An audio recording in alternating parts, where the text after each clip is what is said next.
And good evening. Welcome to Law Talk, the show that brings the Constitution, the law, and the events of the day to you each month.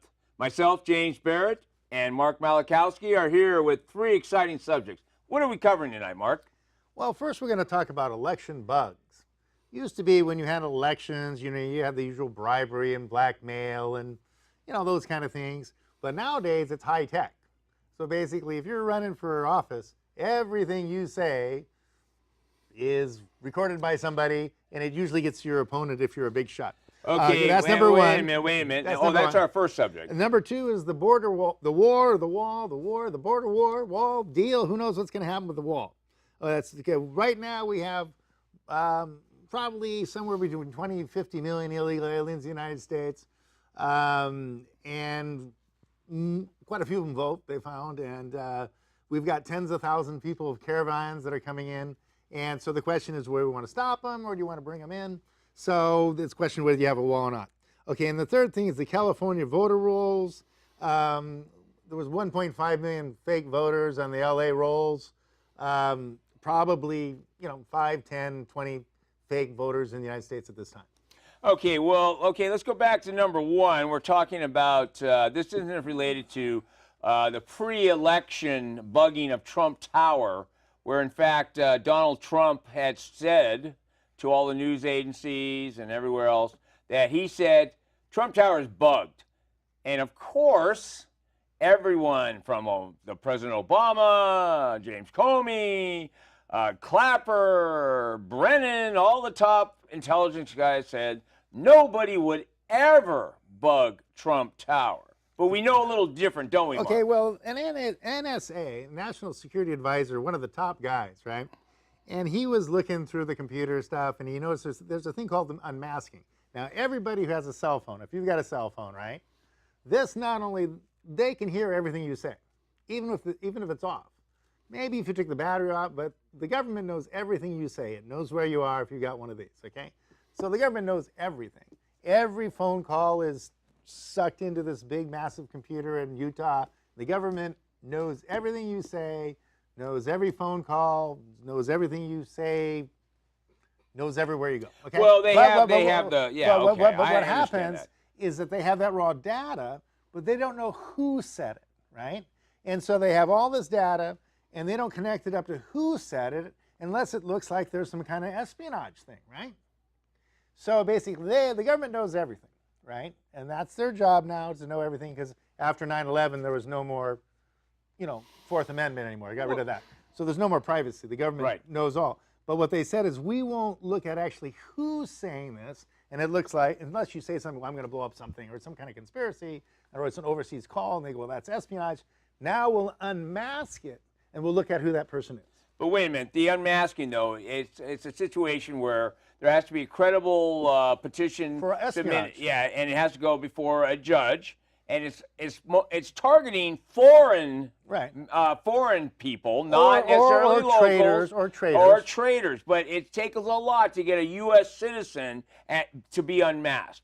And what you have to do is you have to submit this petition to the Foreign Intelligence Service Administration or whatever, but it's called the FISA court. Well, it used to be that way. But nowadays, but under the Obama administration, they had the girl from the UN and everybody and their uncles unmasking everybody. And it was just by coincidence this guy noticed, like, well, wait a minute, these aren't espionage issues. These are political issues. And the only ones they're unmasking it's a Trump. Obama. I mean, they were bugging. It was Carter Page. It was the target in the first place. Who was the guy that they murdered? They assassinated the Supreme Court justice. Right? Oh yeah, that was Justice Scalia. Scalia was being bugged. Rand Paul was being bugged. Trump was being bugged. Anybody who was against, the global, President Obama, against the global elite, right, was being bugged. And so that's not the way it's supposed to go. It's supposed to be for espionage, but they were using it for their own political purposes. Well, they were using it for political purposes, and the problem is that now President Trump recognized that something was going on, and he was tipped up by the NSA guy. This NSA guy came to Trump Towers, and they had some of those secret listening things like the Dome of Silence, the Maxwell Smart, and he said, you're being bugged.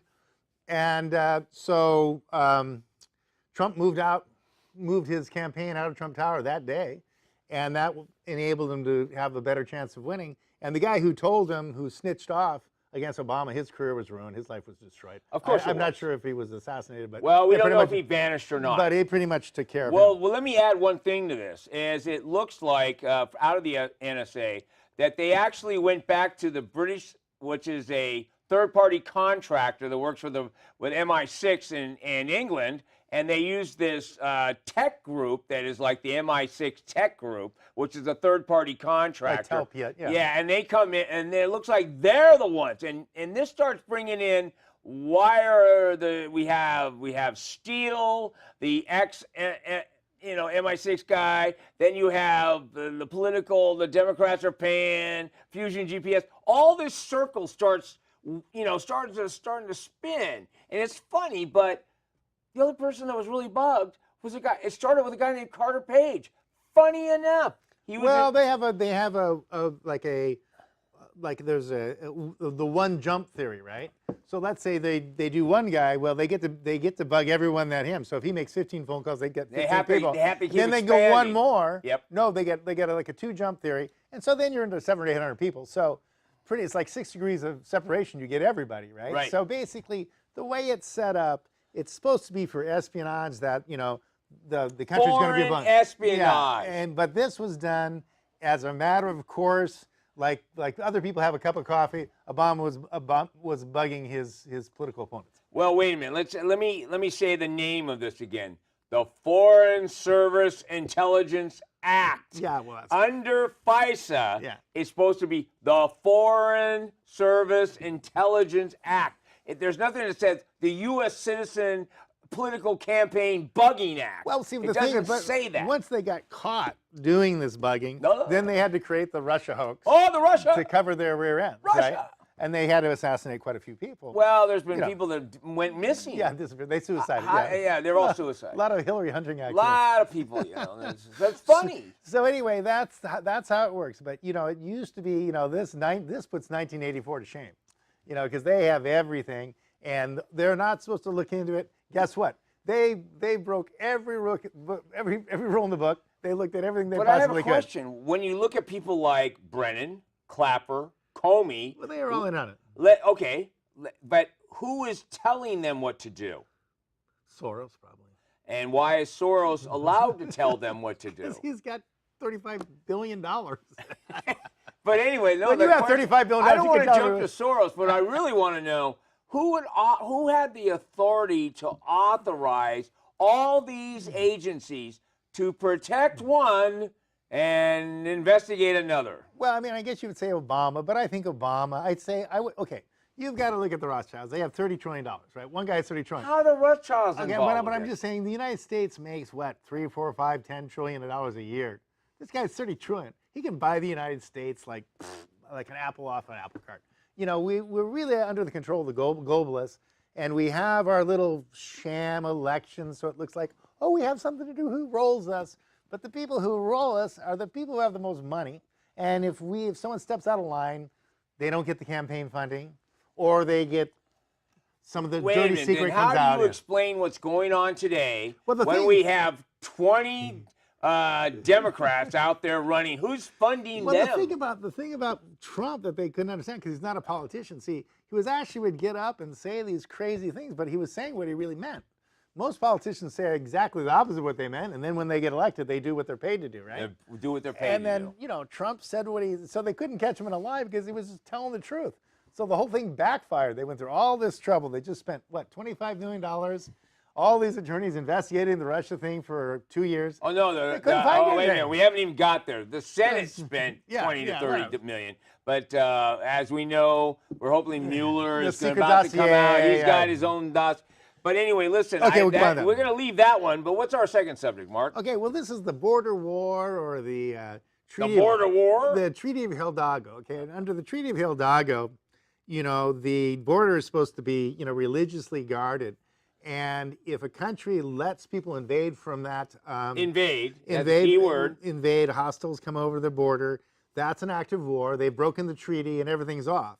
And so actually, what Mexico is doing is an act of war. If you read the They're invading. If you read the Treaty of Hidalgo, well, they're letting people invade. That's enough. You know, and so it's an active war. We're at war with Mexico at this time, and anybody who's not an American citizen, who's in the United States right now without documentation, unless otherwise known as a spy and saboteur, and they're committing espionage. Well, and so they have no rights under the Geneva Yeah, Convention. but what's Absolutely interesting, you know, the Mexican economy has really moved up. So the people well, that that's the fentanyl. The fentanyl phenomena. But what's interesting is the industry in Mexico has really moved up thanks to NAFTA, and there's a whole middle class built, a whole upper class.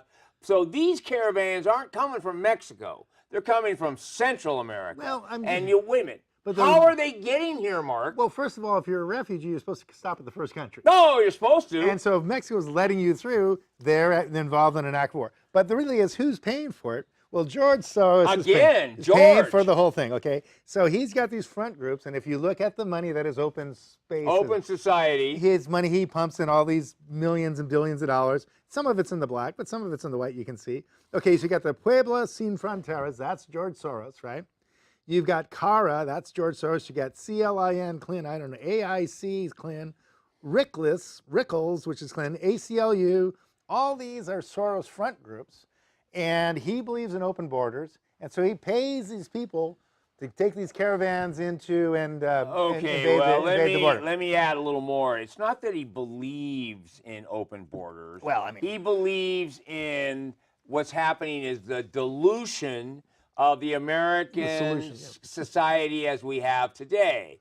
And he calls it, free-spirited travelers. But in reality, it's an invasion. And he's paying for the invasion. People are getting bus rides from Guatemala all the way to the border. They're getting cell phones, lawyers, bus rides, food, and they're getting camping gear. I don't know where these, wait a minute. Well, I know For a bunch of people in a caravan that came from poor Guatemala, they seem to have the latest North Face jackets, shirts, sleeping bags. No, but it's all ponchos. it all goes through these front groups. Come on, Mark. It all goes through these front, and they tell them what to say. Oh, you're a refugee and all this stuff, which is ridiculous. If you're from Guatemala, you're not a refugee. You should have stopped in Mexico. So you should have stopped in Mexico. It's absolutely ridiculous. So anyway, but wait a minute. They're not seeking asylum. And what they're being trained by right now, there's an army of attorneys training them to say, those are I'm seeking asylum. Yeah, but that's Pueblo Sin. That's all Soros money.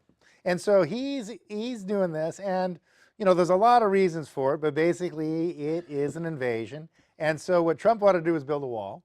And the wall. And there's $1 trillion worth of fentanyl and heroin coming in a year, and there's so many people paid off. What they should do with El Chapo is say, we'll let you go if you just tell us who in the U.S. Congress you've been bribing. Because I bet that's going to be Pelosi and Schumer. You heard what Ted Cruz's his bill is. Yeah. He wants to confiscate all El Chapo's money and build the wall. Yeah, but I'm just saying, these guys are being paid off. It's $1 trillion a year in drugs. And it's who's getting that money, Mark? I would say Pelosi, Schumer, who's the little guy, Adam Schiff, I'm sure he's in on it.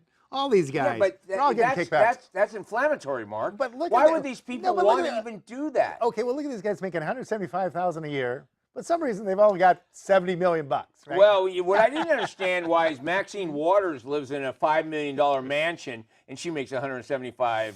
Anyway, they're all on the take, and so we want to put a wall in no wall because walls are bad. And walls are bad. Walls are bad. Walls kill people. Walls kill people. And so now there's a deal going on, probably gets signed tomorrow. And whether it gets signed or goes, who knows? But anyway, it's like a pittance. It's like $1.5 billion, $1.4 billion. But there are ways to get the funding that have nothing to do with, that Trump can still do it. And what that is a 10 USC 274 or 284. Well, tell me about that title. What does that Okay, one what say? that is the Department of Defense can fund any entity that's a federal entity if it's trying to stop a drug corridor. In other words, an entry of drugs into the country, narcotics, right? And so basically, the DOD can make fences and roads and lighting and give manpower, right? And they can use the DOD funds. The DOD has money. We spend $50 billion a year in Afghanistan. We've been spending that for the last 17 years. $5 billion doesn't sound like that much money. We spent $10 trillion on Iraq. Yeah, well, $10 trillion. That $25 billion doesn't even sound that low when you start talking trillion. I mean, the DOD has some money, And the one thing you could do, you could actually give it to Indian nations. Indian tribes could build a wall and make some pretty good money under this. More than casinos? Yeah, well, they might get tired of playing blackjack after a while, you know. So dealing blackjack, but 10 USC 284 allows the DoD, the Army, to go in there, help DHS, help an Indian nation, help the Bureau of Land Management, any federal agency, right? They can help the EPA plant trees. They can help anybody do anything as long as it's stopping drugs, right? And so that one, you don't have to do a national emergency. Okay, what you know, the controversy on that is whether or not the president's going to do an emergency order saying now I have to declare an emergency at the border, and so there's going to be all this money I can tap from anywhere I want. What you're explaining is he doesn't have to do any of that. No, that doesn't Under have to, that title, you're saying he has full authority. He's got authority to do that. So he can do that. Without declaring an emergency. And the exact wording is to build roads and fences.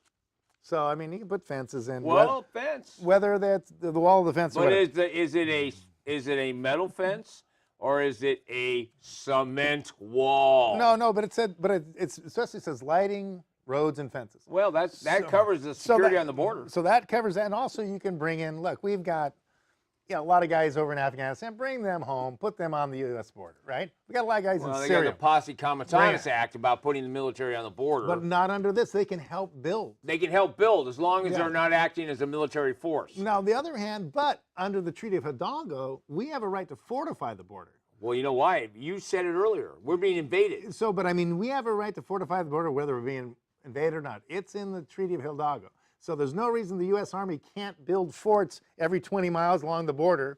Then when, like, detainees get captured, they can keep them right there. In fact, they can give the detainees a job of like, sewing hammocks. So they don't have to worry about running out of beds. Yeah, but wait a minute. couldn't they use the detainees to build the wall? Well, I think you could use some of the detainees to build the wall, but I think you could have them all sewing up hammocks. Because they have a big thing. The Democrats don't want to have any beds. They don't want any more beds. Yeah, so for detainees. Yeah, so what you do is you put up Quonset So instead of beds, you make hammocks. Yeah, you do like 2 million hammocks or 3 million. We've got 50 million illegals. We're going to need 50 million hammocks. But you can keep them all down on the border in those border forts under the Treaty of Hidalgo. So that's, wait a minute, that's all without a national emergency. Wait a minute, let me ask you about this Treaty of Hidalgo. But I think we're going to have to save that for next time. Right. But what's our final subject for tonight, Mark? The final one is California voter rolls.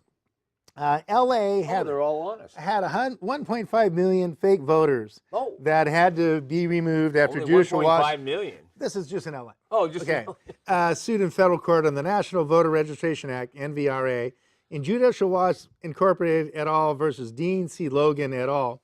Number 217 CV 08948. So basically, they found that, I don't know, nobody really knows how many people in California. It's probably 40 million, but they say there's 20. Well, the idea about illegal aliens, are we talking about illegal aliens? Or are we talking about people that shouldn't be here? I'm not clear on what you're referring to. Well, I'm saying like in California, they had hundreds of thousands of people. I'm not sure it was millions, but at least hundreds of thousands of people in the Bay Area said, oh, I can't go to jury duty because I'm not a citizen, but they're registered to vote, right? So there's a lot of people who are illegal aliens who are registered to vote, and a lot of those are like dead people or people off the rolls. That's funny how that works, isn't it? So basically... Isn't that what Mayor Daley used to say in Chicago? Vote early and vote often? Yeah, of course. No, and by whose name? No, it doesn't really matter. No. What you say is I want to register as a Democrat so my political activity can continue after my death. So anyway, but the point is, so there's 1.5 million just in LA, right? And say maybe, what's that, half the population? So that means there's probably 3 or 4 fake voters, million, and these people have been voting, right? Now more than one. Okay, and so now the last vote tally was 7.5 million Democrats against 4.5 million Republicans.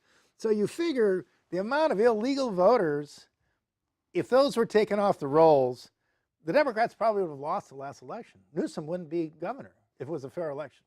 Well, the problem is that you've heard the stories going back many presidential elections about buses of people just going all over L.A. I go to that poll, that poll, that poll. Right. But you know what causes this? Is this whole concept that there's no voter ID. Well, they should have a thumbprint. They should have a thumbprint. And you know what? They don't need to show an ID. Just give them a thumbprint, electronic thumbprint. And guess what you would find? you'd find a lot of people, well, who are you registered with? Right. And well, also, and you could have people have a little ink set if they do a mail-in, you know, just a thumbprint. So, I mean, yeah, you definitely want to have a thumbprint to vote because there's probably at least 3 or 4 or 5 million illegal voters every election in California. Well, it's worse than that because here's the thing: with California's motor voter law, yeah, automatically when you register, they claimed it was an act so illegal aliens could get driver's licenses. And then they could get insurance. But it was a mistake. But no, it wasn't a mistake. No, got the voter rolls by mistake. But then they accidentally got onto the voter rolls because they went to get a driver's license. And because they got a driver's license, to save society, funny enough, they become a voter automatically. And that, you know what's funny about that? Yeah. Everyone talks about, I remember the last presidential election where the good Hillary said, I won by 3 million votes. Really? But what the heck, man? That's just the illegals on that side of town. No, there's probably more than 3 million illegal votes in the United States. I'd say you're in the I'm saying in California. You're probably in they won by 3 million in California. You know, they use that 12 million illegals. Oh, that's ridiculous. My God. So it's at least 22 and probably 50 million illegals. No, the estimates are putting it more like 30 to 40. Yeah, it's but I mean, million illegal aliens. I've done the statistics several ways. If you look at the amount of people in prison, you know, who's illegal, and you look at the amount of people who commit crimes, you come to about 50 million. If you look at cash transfers and stuff like that, you come into 20, 30 million. So there's several different, statistics, but you're somewhere between 22 and 50 million. Yeah, and that's an amazing number, and considering the choices they make. Well, and who's giving them free everything? No, they get free everything. So, and that's the thing that, and actually, and that's anybody here who's undocumented, they're actually committing espionage. That's espionage until proven otherwise. So I mean, well, we're hoping they're not doing that. Well, they, who knows? If they're voting, they are. Listen, the whole concept that somebody works hard, I don't have any problem with that. If you are an illegal alien and you vote in the United States, that's espionage. Well, that's illegal. I don't know. It's espionage. You are subverting the United States of America. That is spying. That is espionage. You're overthrowing our government from a foreign source. That's called espionage. If I go to Mexico and vote in somebody. If you vote in Mexico, I guarantee you're going to jail. Come on. If they find you at a voter booth in Mexico as a gringo, it's all ridiculous. Over. I guarantee. And so Newsom is depending on this espionage for foreigners, and it is espionage. And the one way you can fix that was a wall, and then you can take all the 50 million that are in the United States, you move them down to the border, you put them in those detention camps, have them sew hammocks until the Navy adjunct, JAG, can hear their cases. But there's no reason to have them running around the United States. They should be on the border. So if they decide to go home, they can just walk out the door. Well, you know that Mexico is actually assisting us in this latest problem where they're keeping all the caravans in Mexico until such time they're actually processed through the asylum method. And the problem is for the ones that actually are allowed, they're like automatically released. It's like, oh, go into America and welcome aboard. But the problem is, for us, is that because there's so many people training these people to say what they need to say, and they claim that, oh my God, it's horrific where I come from. Well, now it's horrific here. It's horrific here. Walk around San Francisco. Oh my God. It's a third world country. It is It's a third world country. And so, I mean, it's no different than being in Calcutta or any of the depth of hell anywhere you go. Interestingly enough, anywhere you go. I had somebody compare San Francisco to Calcutta. And they had just come back from India, and they said it was nicer in Calcutta than it was in San Francisco because but the point they is, don't have all the syringes. No, but the point they're saying, it's okay that they cross the border without anyone, because they're saying a lot of people come into the border, go through a point of entry, they get a visa, and they overstay their visa. And they're saying, well, that's a big problem. Well, that's true, that's a big problem. But those people came in with inspection. So at least they went through an embassy, you know who they are, they've been fingerprinted. There's some kind of... And there's a health thing that goes along with that. Yeah, they don't have like the newest tuberculosis. Yeah, they don't have TB or measles or all mumps this kind of or rubella. People that come across the border are not tested. They're not vetted at all. They're not inspected. Right. And not only that, you don't know how many. They say, oh, we catch 1 out of 5. Well, maybe you catch 1 out of 100 or 1 out of 200. Who knows who you catch? We don't know. You don't know how many you catch. But the point of the matter is, it's a completely different thing. People overstaying a visa have been inspected. People who sneak across the border have not been inspected. You don't know if they're Al-Qaeda, you don't know if they're ISIS, you don't know if they're MS-13, but they probably are. Well, and if they aren't ISIS and they aren't MS-13, they're probably brought in by ISIS or M13 because they probably didn't do it as regular civilians. And Soros is hooked up with ISIS and MS-13, right? Well, and he's with these smugglers, right. And they call themselves NGOs, but they're like the people smuggling people from Africa to Europe. And they put on this little show. Oh, we swam across the thing. No, they had a perfectly good boat, and they dropped them off 10 feet before they get to the water, but to the beach. But I mean, these guys are involved in invasion, foreign espionage. This is an invasion. The military has a right under the Treaty of Hidalgo to build forts and man the stations there and defend the border. And we should bring back troops from the Middle East. We've been there 17 years. Too long from Afghanistan. We spent $12 trillion. We've had people with no legs, no arms. Put them on the U.S. border and defend the U.S. border. Not one illegal, not one invader should cross that border, and not one invader should be in the United States of America. That's correct. Not a single one. And now listen, if you go back to why people really, if they're really coming here because I seek a better life, okay, that's great. Get in line. line. That should be registered in go line. through the point of entry. And then you can get a job. Right. You can go get a job, no problem. Right. But what you can't do is just come swarming across in an invasion tactic is what they are. Carrying diseases. Oh, by the way, they're strategically designed to be an invasion tactic. Oh, yeah. This is all, it's not magically they got to the border. Right. They came driven to the border by in whole trains of buses. And say, oh, it'll take them 5 months to walk, but then they're 2 days later. No, yeah, but next day they're already there. I mean, yeah, that's a lot. That was a pretty quick. I remember the first caravan where they said, oh, they'll be right here. No, it's going to take them months to get here. But 2 funny days later, enough, they weren't walking. Yeah, they're never going to walk. Anyway, but, okay. I got to tell you, Mark, thanks for tonight. And okay, we're going to see what happens, whether there's a deal tomorrow. We're going to see what happens. Whether there's a national emergency. Yep. Or whether I got to tell you something else. 10 USC. Thank you. 284. You got it. Okay. Anyway, that's wonderful. That's law talk. That's the law talk. So we'll see what happens. Tomorrow will be interesting to see what the vote is. Well, the vote's going to, you know what's interesting? Everyone's pushing now to get the 1.7. It's actually 1.7, I think. 1.7 billion. But they're going to say, okay, fine, we'll take that. But that they're building. They started a whole new wall in Rio Grande Valley. Well, I'm just saying this 10 USC 284. You can probably pull $30 billion. Well, you know what? You know how much money just sitting around on the DOD? Give me a break. No, but I'm just saying. You look at Afghanistan. We've been there 7 years.